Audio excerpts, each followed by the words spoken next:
अस्सलाम वालेकुम, मेरा नाम डॉक्टर सदब चिराग है। I am associate professor, chairperson, medical oncology department, Hyderabad medical complex, Peshawar.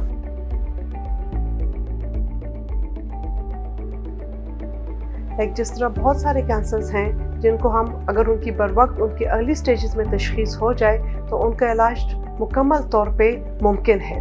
इसी हवाले से मैं आपको चंद एक ऐसे टेस्ट्स के मुताबिक अपनी मालूमात शेयर करना पसंद करूंगी जिनसे हम कैंसर्स को अर्ली डिटेक्ट कर सकते हैं, जहां पे कैंसर की ट्रीटमेंट फिर मुकम्मल तौर पे मुमकिन हो सकती है। अब फॉर एग्जांपल स्क्रीनिंग मैमोग्राम जो कि ब्रेस्ट कैंसर्स को बड़े अर्ली स्टेज में डिटेक्ट कर सकता है। इसी तरह HPS वैक्सीनेशन जो कि बहुत बड़ी वजह है लिवर कैंसर को कॉज करने में, वैक्सीनेशन के थ्रू हम इसकी बहुत हद तक रोकथाम कर सकते हैं। इसी तरह HCV वायरस को फैलाने के जो वजूहात हैं उन पे अगर कंट्रोल पा लेते हैं तो आप लिवर कैंसर को उसके जो इंसिडेंस है उसको आप कम कर सकते हैं। इसी तरह कोलोनोस्कोपीज़ जो कि आंतों के कैंसर के लिए अगर बरवक्त कोलोनोस्कोपीज़ रेगुलर इंटरवल पे की जाए तो अर्ली स्टेजेस में आप आंतों के कैंसर को डायग्नोस कर सकते हैं।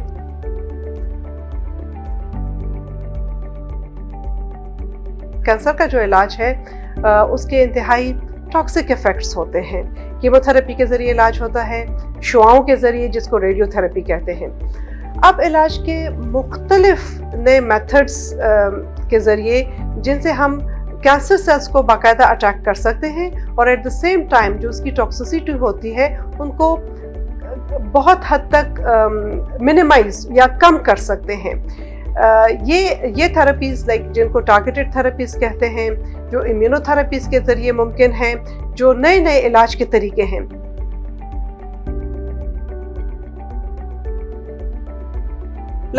अब टारगेटेड थेरेपीज़ हम किस जगह पे इस्तेमाल कर सकते हैं? कैंसर के अपने एक जीनोमिक स्ट्रक्चर होता है। एक पेशेंट का कैंसर दूसरे पेशेंट के कैंसर से मुख्तलिफ होगा। एग्जाम्पल मैं आपको देती हूँ कि अगर लंग कैंसर्स हैं उसमें ख़ास किस्म की म्यूटेशंस होती हैं, EGFR म्यूटेशंस। अगर किसी पेशेंट के कैंसर में EGFR म्यूटेटेड है, advance stage disease, even early stages में भी आप उसकी ट्रीटमेंट कर सकते हैं। आप स्पेसिफिकली इस म्यूटेटेड जीन जो है, इस म्यूटेशन के खिलाफ आप थेरेपी दे देते हैं जिसने उसके आउटकम को या उसने इस कैंसर की ट्रीटमेंट को बहुत हद तक चेंज कर दिया है, इन द सेंस कि उसकी कीमोथेरेपी के बजाय जब आप टारगेटेड थेरेपी उनके ज़रिए इलाज करते हैं तो उसके साइड इफ़ेक्ट्स, उसके जो एडवर्स इफ़ेक्ट्स नॉर्मल सेल्स पे होते हैं वो आप बहुत हद तक मिनिमाइज करके और पेशेंट का रिस्पॉन्स रेट बहुत हद तक इम्प्रूव कर सकते हैं।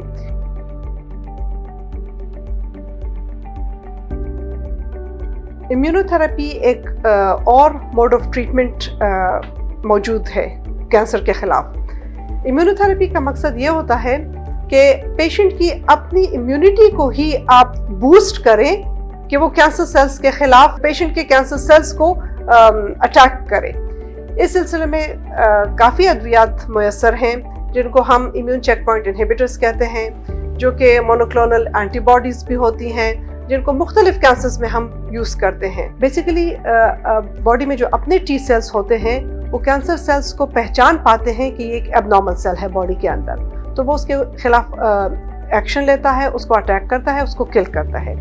कुछ अरसे में कैंसर सेल्स ये पहचान पाते हैं कि ये इम्यूनिटी हमारे खिलाफ काम करती है, तो वो अपने चेक पॉइंट्स बना लेते हैं जो कि इस इम्यूनिटी को स्टॉप करते हैं। अब इम्यूनोथेरेपी में हम बाहर से चेक पॉइंट इनहिबिटर्स जो कि जो ट्यूमर ने अपना इनहिबिटरी मैकेनिज्म एक बना लिया है उसको ब्लॉक कर देता है, और बॉडी की अपनी जो इम्यूनिटी होती है, जो बॉडी के अपने T सेल्स होते हैं, वो इन्हीं कैंसर सेल्स के खिलाफ एक्शन लेते हैं, उनको ख़त्म करते हैं। इसका फ़ायदा ये है कि जो बाकी बॉडी के जो नॉर्मल सेल्स होते हैं उन पर जिस तरह कीमोथेरेपी के जो मुज़र असरात होते हैं वो बाकी नॉर्मल सेल्स पे भी आते हैं। इम्यूनोथेरेपी में ये असरात बड़ी हद तक कम हो जाते हैं और पेशेंट का रिस्पॉन्स रेट बहुत हद तक बहुत ज़्यादा इम्प्रूव हो जाता है।